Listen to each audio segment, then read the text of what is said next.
नमस्कार, मैं प्रोफेसर जीवी रत्नाकर, हिंदी विभाग, मौलाना आजाद नेशनल उर्दू यूनिवर्सिटी का आज का शैक्षणिक कार्यक्रम में आप सबका स्वागत। आज के इस कार्यक्रम में हम सुशीला टागोरे द्वारा रचित संघर्ष कहानी का तात्विक विवेचन विषय पर चर्चा करेंगे। प्रिय विद्यार्थियों, भारतीय समाज की सबसे बड़ी विडंबना धार्मिक मान्यताओं के आवरण में एक वर्ग विशेष रूप से शोषित ही रहा है। पुराणपंथी जनताओं ने दलित वर्ग के शोषण को आध्यात्मिक मुखौटा देकर हमेशा उनके मनोभावों पर प्रहार किया है। डॉक्टर भीमराव अंबेडकर ने दलित वर्ग को अपने अधिकारों के प्रति सजग करते हुए नवचेतना प्रदान की है, जो कहानी के पात्रों तथा अन्य जनों के परिवर्तन के मूल में डॉक्टर अंबेडकर और उनका संविधान है, न कि गांधी का सिद्धांत। इस यथार्थ को लेखिका ने प्रमुखता से संघर्ष कहानी में प्रत्यक्ष अप्रत्यक्ष माध्यम से व्यक्त किया है। संघर्ष कहानी का संक्षिप्त कथा। शंकर 14 साल का, कद काटी से सुडौल, चेहरा चौड़ा, नाक लंबी मगर सामने से थोड़ी फैली, आंखें छोटी और तीखी, रंग कुछ ज्यादा ही सांवला है। शंकर बहुत उद्यमी है, मौका मिलते ही शैतानी करने से बाज नहीं आता, बहुत बुलाहने लाता है। उसके कारण उसके माँ, बप्पा और नानी बहुत परेशान रहती है। माँ चिंता करते हुए कहती है, किसी दिन गिर जाएगो, हाथ पांव टूट जाएगो, जिंदगी भर के लिए लूला लंगड़ा हो जाएगा। कबूतरों के पीछे अपनी जिंदगी दांव पर लगाए है।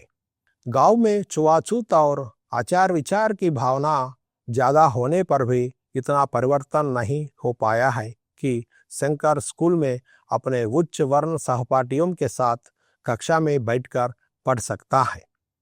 परंतु लड़के उसे चिढ़ते, अपनी भड़ास निकालने के लिए वे उस पर हंसते, उसका मजाक उड़ाते हैं। वे कहते हैं, शंकर तू तो बड़ा होशियार है रे। क्यों रे शंकर, तो किस चक्की का आटा खाता है रे। उनकी इन बातों पर दूसरे लड़के हंसते। शंकर ने शर्म के साथ अपना सर झुका लिया। उसकी आंखों में गांव और बस्ती की रोटियां और जूठन के टोकने घूमने लगे। उसे अपनी नानी पर गुस्सा आया। घर पर आकर उसने नानी को नींद से जगाया।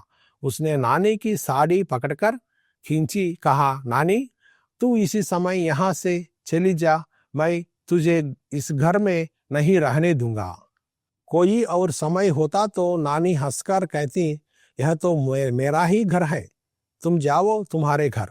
नानी का इस तरह से झाड़ू टोकना, घर के सामने रख देने से शंकर को बहुत गुस्सा आता है।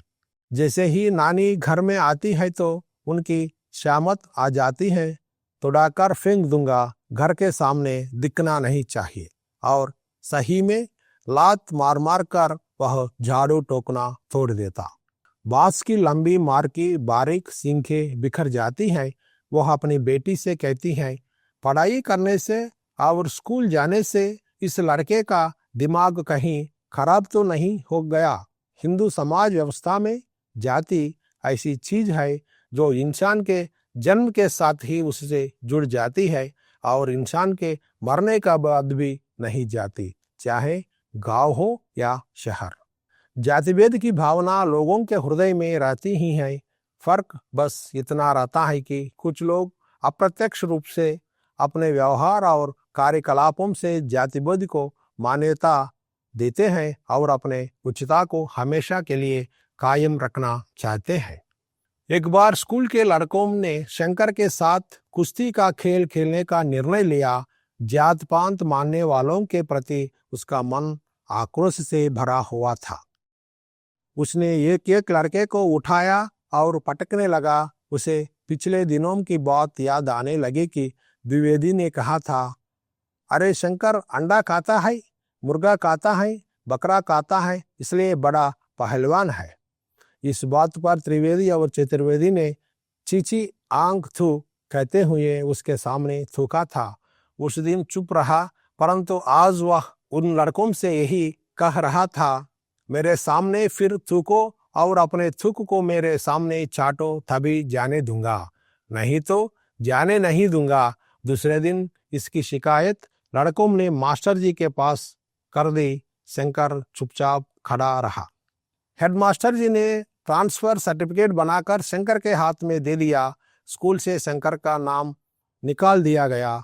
जातिभेद मानने वाले, अन्याय, अत्याचार, दमन, शोषण करने वाला उच्चवर्ण समाज बहुत ताकतवर है। शंकर अकेला निहत्या है, कैसे उनसे जीत सकेगा? परंतु उसने हार नहीं मानी। नानी रोती कलपति गांव के पटेल के पास गई।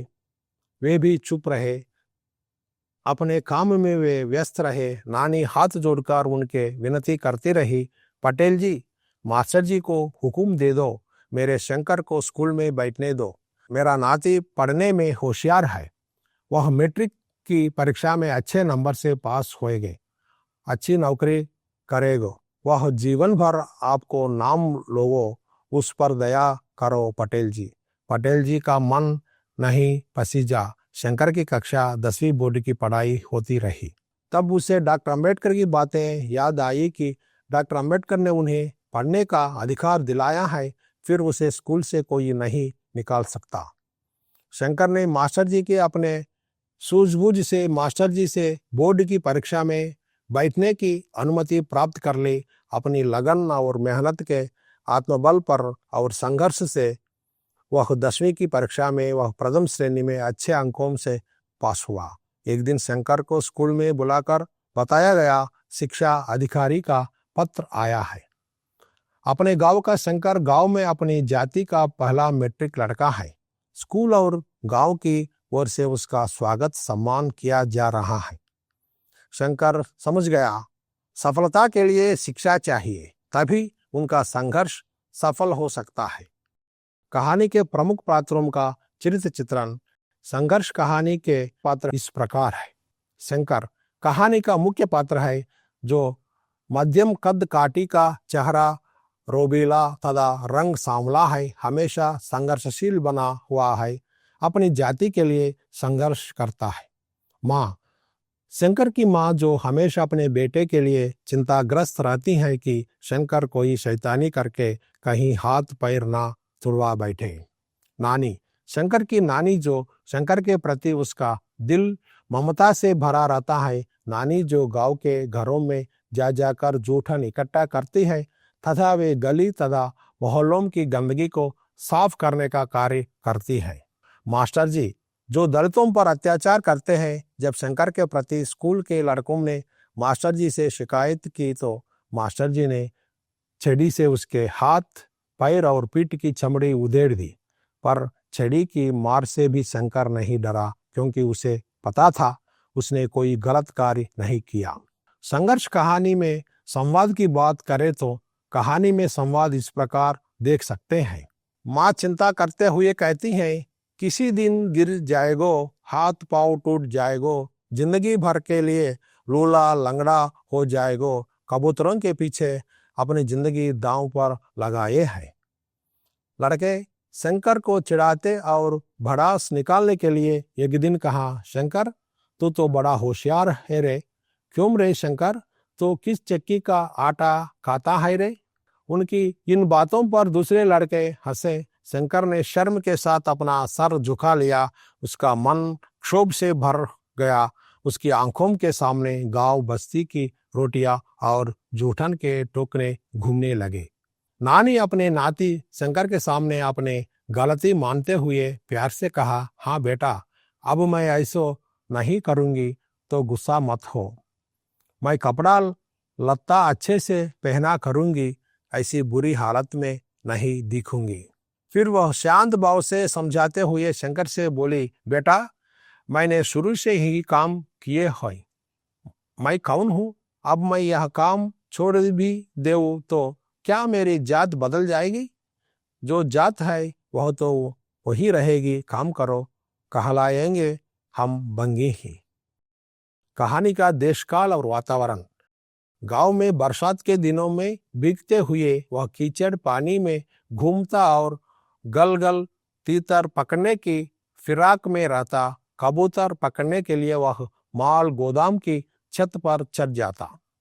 पुराने बंद घरों की मुंडेरों पर चढ़ जाता। जिस दिन वह कुछ पकड़कर लाता, घर में अच्छी तरकारी हो जाती, मगर साथ ही शंकर को गालियां भी खूब मिलती। माँ चिंता करते हुए कहती, किसी दिन गिर जाएगो, हाथ पांव टूट जाएंगे, जिंदगी भर के लिए लूला लंगड़ा हो जाएगो।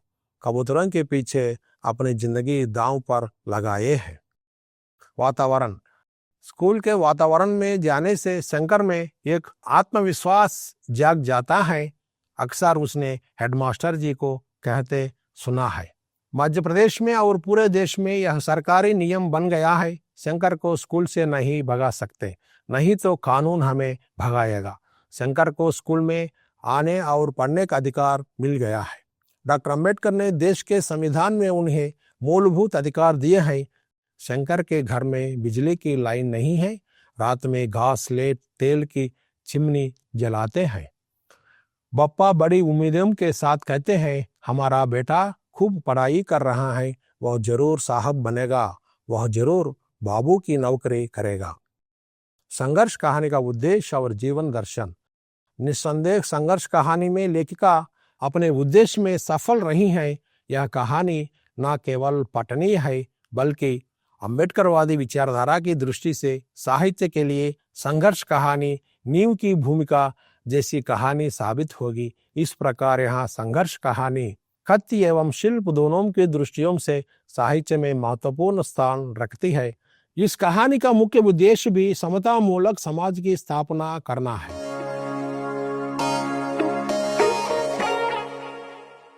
संघर्ष कहानी के माध्यम से दलित समाज की परिस्थितियों को लेखिका सुशीला टागभोरे जी ने नायक शंकर के बाल जीवन जातीय उत्पीड़न को उजागर करने का प्रयास किया है।